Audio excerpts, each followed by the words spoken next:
इस वक्त हमारे से बातचीत करने के लिए माइनिंग कॉन्ट्रैक्टर नरेश सिंह चाड़क जी, जो आज अपने मुद्दे लेकर जम्मू प्रेस क्लब में आए हैं। फिलहाल क्या कुछ मुद्दे हैं इनसे जानेंगे और हमारे भी कुछ इनके साथ सवालात रहेंगे। उम्मीद है जवाब नरमी से मिलेंगे। लेकिन फिलहाल नरेश सिंह जी, आपसे जानना चाहूंगी, सबसे पहले आपने जो प्रेस वार्ता की है, आपको किस चीज की आपत्ति आ रही है? मैम, पैसा थोड़ा नहीं है, 2,25,73,000 रुपया लो। सिर्फ 73,000 के ले लो। किसी का अगर 20,000 भी होगा वो भी अपने घर पे सो नहीं पाएगा अगर किसी ने उधार लिया होगा। मैंने तो मैम डिपार्टमेंट में 2,25,73,000 दिए हैं, और दिए किस चीज के लिए थे कि मैंने काम करने के लिए, और काम ही नहीं करने दिया जा रहा। सारी फॉर्मेलिटीज कंप्लीट हैं। सेम मेरे यहाँ तो होना, मेरा सिंगल केस होता तो ठीक है, मेरा नहीं हो रहा। मेरे साथ और केस हैं, उनके चल रहे हैं, मेरा वाला बंद है। सिर्फ एक पार्टी को प्रॉफिट दिया जा रहा है, हमें नहीं दिया जा रहा। आपको क्यों निशाना बनाया जाए? मैम, 2-3 रीजन है। एक रीजन मैं पहले भी बता चुका हूं कि वहां पे क्रशर जो है उनके रिलेटिव का है। अगर वहां पे माइनिंग लीगलाइज होती है तो सबसे पहले जो है वो जो क्रशर वहां पे इलीगली चल रहे हैं वो बंद हो जाएंगे।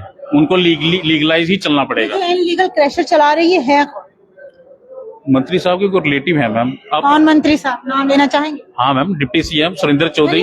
आप डिप्टी सीएम को निशाना साध रहे हैं सीरियसली? मैम, मेरा काम ही डिप्टी सीएम ने रखवाया हुआ है। मैंने डायरेक्टर साहब को पूछा कि मेरा काम क्यों नहीं कर रहे, बोले जाओ आप मंत्री साहब से बात करो। Ma'am, head of the department director साहब हैं, जियोलॉजी माइनिंग डायरेक्टर साहब हैं, जिन्होंने मेरा लीज इशू करनी है, लीज ग्रांट करनी है। लेकिन वो बोल रहे हैं कि मंत्री साहब से मिलो। मतलब मंत्री साहब ने मेरा काम रुकवाया है, इसलिए मंत्री साहब से मिलो। आगे में हम काम करते हैं, मगर आज तक किसी डिपार्टमेंट में किसी डायरेक्टर ने, किसी डीसी ने आज तक ये नहीं बोला कि जाओ मंत्री से मिलो। मंत्री साहब से क्यों मिलना होता है ये आप भी भली भांति जानते हैं। आप मिले उनसे? मैं मिला। उन्होंने क्या कहा? उन्होंने बोला जाओ मैं डायरेक्टर साहब को बोल देता हूँ। जब मैं डायरेक्टर आपको बिना मतलब के परेड क्यों करा रहे हैं? यहाँ से वहाँ, यहाँ से यहाँ, आपका टाइम भी वेस्ट हो रहा है और काम भी रुक रहा है। मैम, उनकी एक दो मंशा है।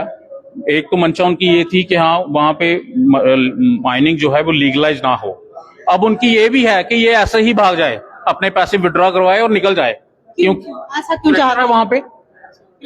हाँ, वहां पे उनका क्रशर है। अगर वो माइनिंग लीगलाइज होगी तो वो तो फिर सारा कुछ लीगल होगा ना। अगर मैं इलीगली रहेगा फिर वहां का कहाँ से लीगलाइज होगा वहां पे? अब इतना पैसा आपका फंसा हुआ है, आप यहाँ तक पहुंचे, हो सकता है इनका असर हो इस प्रेस वार्ता का उनके? मैम देखिए, बड़े सारे चैनल्स जो हैं, मेन चैनल्स वो मंत्री साहब के अपने ही हैं, किसी दोस्त के रिश्तेदारों के। वो तो खैर यहाँ दिख नहीं रहे हैं, वो बड़ी बड़ी बातें करते हैं। देखिए जी, आ गए जी डिप्टी सीएम सुरेंद्र चौधरी, जो कि नायक फिल्म के अनिल कपूर हैं। वो नायक फिल्म के अनिल कपूर खलनायक कब बने वो नहीं बताना था। आज आप सोच के आए हो मीडिया वालों को भी निशाना बनाना? मीडिया वालों को निशाने की बात, कुछ चैनल आपने कुछ चैनल वो गलत कर रहे हैं तो तभी ना। अगर उन्होंने कवरेज करनी है, सत्य को सामने लाना है, सच जो है सामने लाना है, तो सबको आना चाहिए। देखिए सर, मीडिया वालों की अपनी मर्जी होती है, जो जिसको चाहे कवर कर सकता है। आप किसी को जबरदस्ती नहीं बुला सकते हैं कि आप आओ मेरा कवर करो, नहीं हो सकता। कुछ मीडिया वाले अभी जिनका आप सोच रहे हो वो कहीं और काम में बिजी हो। जब मंत्री साहब की होती है तो वहां पे वो पहुंच जाते हैं। जब मंत्री साहब की होती है ना कोई कवरेज, तब भी आधे मीडिया वाले वहां पे पहुंचते हैं। आधी नहीं, वही वाले पहुंचे होते हैं, और कोई नहीं पहुंचा होता मैम। वही पहुंचे होते हैं और कोई नहीं पहुंचा होता। वहां पे तो आधी मीडिया होती है, आधी नहीं। चले, अब आप क्या चाहते हैं? आप जिस तरह से आपने मीडिया वालों का भी बोला, इसका सुरेंद्र चौधरी साहब का भी बोला, अब जो आपकी आज ये प्रेस वार्ता, जो आपकी रकम जो फंसी हुई है, अब आप क्या चाहते हैं? मैम, लास्ट गुहार मैं एलजी मनोज सिन्हा जी से लगाऊंगा कि अब उन्हीं पे उम्मीद है हमें कि वो हमारा कुछ भला करेंगे। वो कमिश्नर सेक्रेटरी साहब को बोलेंगे या मेरे मसले में देखेंगे कि कहाँ गलत हो रहा है। वैसे ये है कि जम्मू के लोगों के साथ भेदभाव तो हो ही रहा है कि वो जो लोगों ने जो बीजेपी को वोट दिया उन लोगों को सजा मिल रही है, ठीक है। और ये अच्छे वो सामने दिख रहा है कि क्या हो रहा है लोगों के साथ। एक मेरे साथ नहीं, बड़े सारे लोग हैं जो मीडिया के सामने आते ही नहीं है। क्यों नहीं आते हैं? कि हाँ भाई पावरफुल लोग हैं मैम। अगर कोई बोलेगा पता नहीं मैं बाहर जाऊंगा तो मेरे साथ क्या होगा, मैं ये भी नहीं कहता हूँ कि हाँ भाई मैं बड़ा वो फन्ने खान हूँ तो मेरे को कुछ नहीं होगा।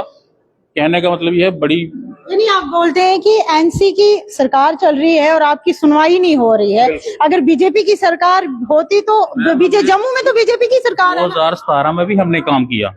चंद्र प्रकाश गंगा जी मंत्री थे, हमें पता ही नहीं था कि वो माइनिंग मिनिस्टर हैं। और बताओ, ये तो सारी दुनिया डेली आता है, माइनिंग मंत्री ये कर रहे हैं, माइनिंग मंत्री वो कर रहे हैं। ये माइनिंग मंत्री इधर कुछ नहीं कर रहे हैं, इधर भी करना चाहिए ना। मैं कोई बहुत बड़ा वो थोड़ी हूं कि मैं आके तो मैं पैसा लूट के लाया, मैं बैंक से पैसा लेके लगाया, 3.5 लाख लगाया 3-3.5 लाख रुपए महीने की इंस्टॉलमेंट आती है, मैं वहां अपनी बड़ी मुश्किल से पे कर रहा हूँ और मेरे 4-5 महीने से मैं पे करे जा रहा हूँ। लेकिन ये मंत्री साहब जो है, इनके कान में जूं तक नहीं रेंग रही। इनको पता भी है, अगर ये इतने ही सही होते तो मेरा काम करते ना। अगर सुरेंद्र चौधरी जी आपको देख रहे हैं उन तक क्या मैं श्योर हूं कि नहीं करना उन्होंने काम, क्योंकि मैं मिल के आया, बोल के आया। डायरेक्टर साहब क्या बताऊं, सीढ़ियां चढ़ चढ़ के थक गया हूं। ये कागज, एक एक कागज बनाना हो तो टाइम लगता है। ये देखिए मैम, कितने कागज बनाए, देखो ये सारे। आखिर में आप क्या कहना चाहते हैं सर? मैम देखिए,